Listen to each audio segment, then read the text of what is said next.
Dans ce bruit qui m'envahit, je te cherche, toi, mon Dieu. Je te prie et me confie, je me tourne vers les cieux. Les textes de la liturgie d'aujourd'hui nous invitent à imiter la confiance et la générosité des pauvres, ceux-là qui prennent le risque de donner et de se donner sans réserve. Et dans le cas de Jésus, lui, il est allé jusqu'à donner sa vie. Dans la première lecture, tirée du premier livre des Rois, on raconte que le prophète Élie est persécuté par le puissant roi Akab à la demande de sa femme païenne Jézabel, qui en veut à mort au prophète Élie. Alors, pour obéir à la parole de Dieu qui lui est adressée, le prophète Élie quitte la région pour se rendre dans une cité païenne, Sarepta.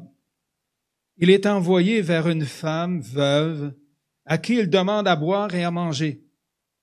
Vous savez, à cette époque, à cause de la sécheresse dans le pays, il y avait une grande famine pour tout le monde.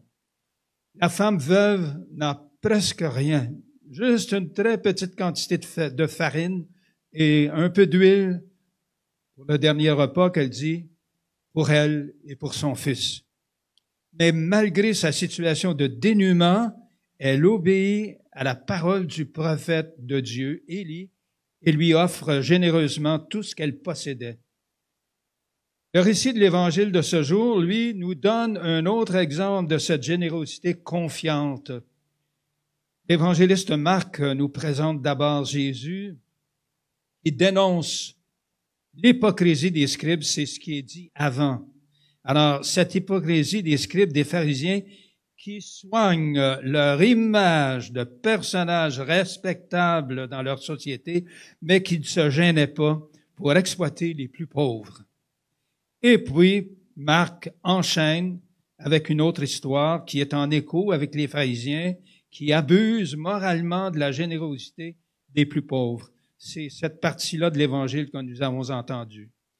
Jésus s'était assis au temple en face de la salle du trésor et il observait des personnes qui déposaient leurs dons dans le panier des offrandes. Il fut fortement impressionné par la générosité discrète d'une pauvre veuve. Elle se promène pas avec des vêtements rutilants, tout ça. Elle essaye pas de se pavaner. Elle arrive tout à coup comme si elle était gênée. Et là, contrairement à ceux qui, dans une attitude ostentatoire, comme souvent les pharisiens étaient, et qui donnaient leur superflu, cette pauvre veuve fait ça discrètement en offrant une pièce de monnaie sans aucune valeur finalement, aux yeux des pharisiens. Mais en toute confiance, elle s'est crue obligée d'offrir tout ce qui lui restait pour vivre. Elle a tout donné. Pauvre veuve, indigente, cette femme qui manifeste une confiance totale en ce Dieu qui, pour elle, prendra soin d'elle. On peut faire un parallèle avec la veuve de Sarepta de la première lecture.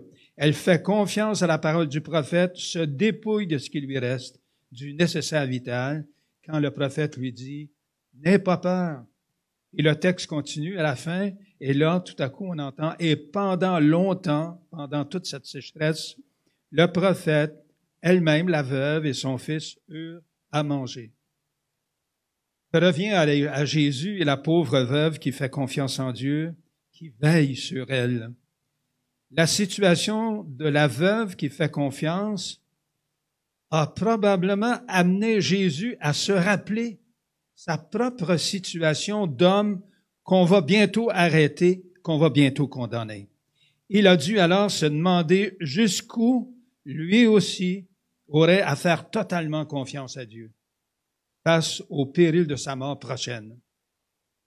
Jésus a réalisé dans sa propre vie de manière parfaite cet exemple de confiance totale en Dieu. Souvenez ce qu'il dit sur la croix, « En tes mains, Seigneur, je remets mon esprit. » comme l'exemple des deux veuves.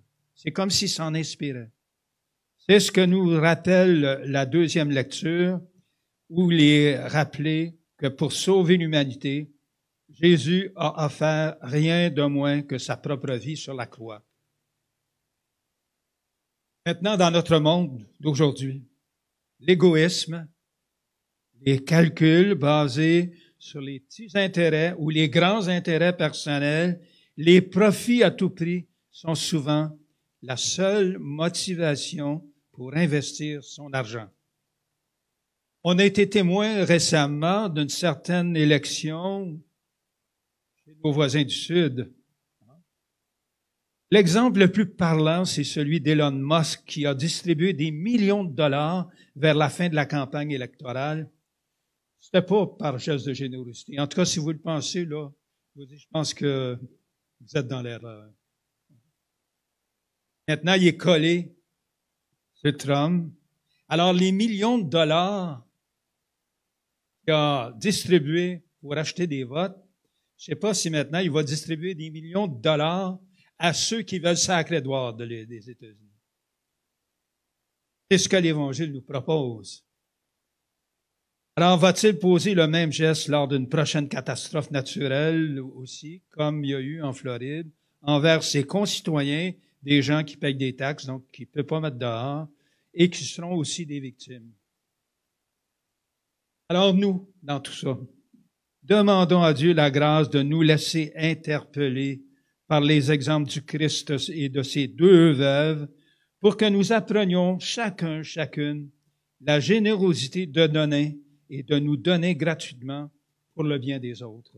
Ça peut être un sourire, ça peut être une tape sur l'épaule, ça peut être un petit encouragement.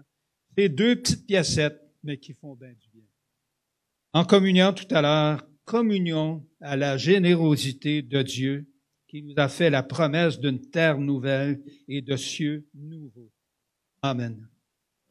Chaque jour, je veux entendre ta voix et que ma vie soit pour toi, tout comme un parfum d'amour.